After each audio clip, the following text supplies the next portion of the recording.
एक चोर आकर के एक नेक व्यक्ति के घर पर रुक गया, राह चलता अतिथि बन के। अब उस नेक व्यक्ति ने उसको एक नेक अतिथि जाना, क्योंकि वो स्वयं नेक था। उसने उसको चोर नहीं माना, खाना खिलाया, बढ़िया वस्त्र दिए। सर्दियों के दिन थे, अपने घर में चौक में सोया जहाँ आप सो रहा था। अब धनी तो सो गया ठाठ से, चोर उठा, उसका धन निकाल कर रात को चंपत हुआ। अब वो चोर तो चोर था, लेकिन नेक आदमी को चोर दिखाई नहीं दिया। फिर एक नेक व्यक्ति उस चोर के घर पर डट गया, राह चलता।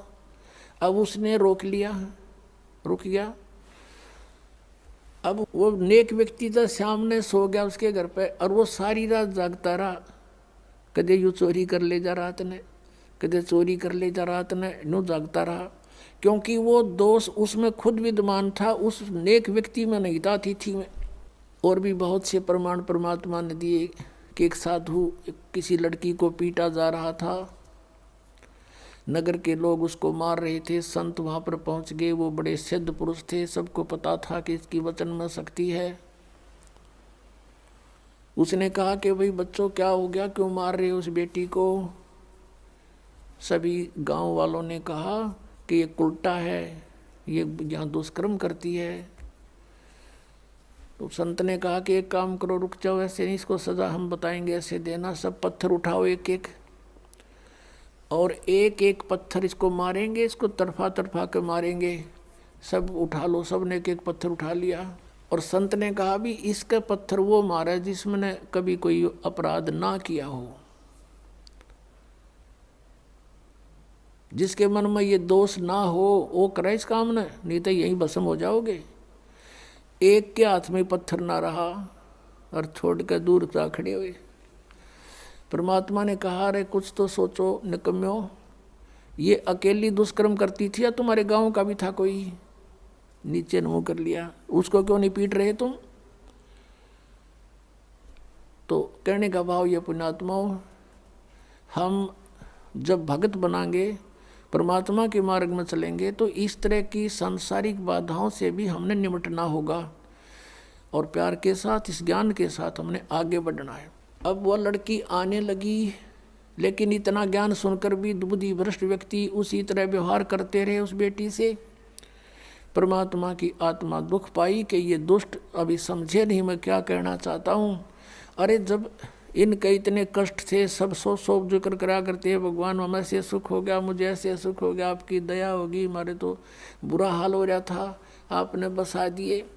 और आज स्वयं ये प्रभु पा के गए यहाँ पर अरेंजमेंट करने वाले। तो परमात्मा ने क्या किया, वह लड़की को बहुत तंग करने लगे। तो परमेश्वर क्या करने लगे, उस लड़की के घर पर जान लगे, बेटी मैं आऊँगा वहाँ तेरे घर पे। अब वो बदनाम क्षेत्र, और वहाँ कबीर परमेश्वर जावें, और चौक में बाहर चारपाई लगा ले, आंगन में मेन गली के ऊपर गेट, वहाँ सामने चारपाई लगा कर बैठ जा, लड़की बैठ जा सामने, लड़की के पैरों पे पैर रखकर वो पैर दबाओ, और परमात्मा उसके सांथलों पर पैर रख कर बैठ गए। और वो चेले जान ने देखे, खे दे ही जा, और भी बताऊँ, कहा जा दिखाऊँ तेरे गुरु जी के कारनामे। अब कहने का भाव यह है कि परमात्मा ने सोची या सुर अच्छी ना होती, लाइन का एक कब परीक्षा कर लो, किसी एक भक्त रह रहेंगे। उनको समझ चुके थे कुछ हद तक आदरणीय रविदास साहिब जी, और वो ज़्यादातर कबीर साहिब के साथ ही रहते थे। रविदास जी से कहा कि भगत एक काम कर, एक हाथी ले आ किराए पे। हाथी किराए पे ले आई, और उस लड़की से कहा, बेटी कल तो पूरा श्रृंगार करके आ जाना। अब ठीक पिताजी, जो आपकी आज्ञा, आपकी बेटी हाजिर रहेगी। तो उसने ऐसे अपना सारा श्रृंगार किया।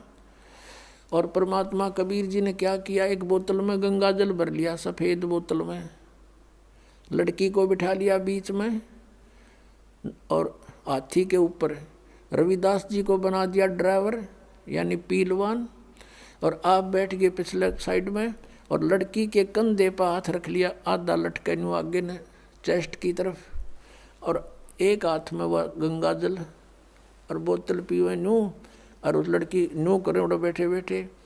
अब परमात्मा ने कहा उसको, रविदास जी को, कि मेन बाजार में के काट दे अपनी गाड़ी को, अब मेन बाजार में के काट दिया परमात्मा ने वो हाथी, और जो देखा वो अरे कौन है यो भाई, सरेआम वैश्यावृत्ति शुरू करती। क्यों कबीर है जो लाया धानक कबीर भगवान बतावे थे, उनके चेल्यान लाऊं बुला बुला के कि आजा तेरे गुरु जी के कारनामे दिखाते हैं। वो तो उनसा देखा नू कहे ना, मैं तो वहीं जाया करता कदे कदे, मैं ना जाता था वहाँ पर, मुझे तो फलाना लेके गया था एक दिन। इस तरह कहने का भाव ये है कि 64 लाख का ग्रुप हो गया था, और इस लीला न देख के एक नहीं पाया टोया भी, सब विमुख हो गए परमात्मा से। अब क्या बताते हैं आदरणीय गरीबदास साहब जी, कहते हैं परमेश्वर ने यह लीला किस लिए की थी कि बड़ुआ बड़ुआ सब कहें कोई न जाने खोजी, दास गरीब कबीर कर्म यो डारे सिर का बोझी।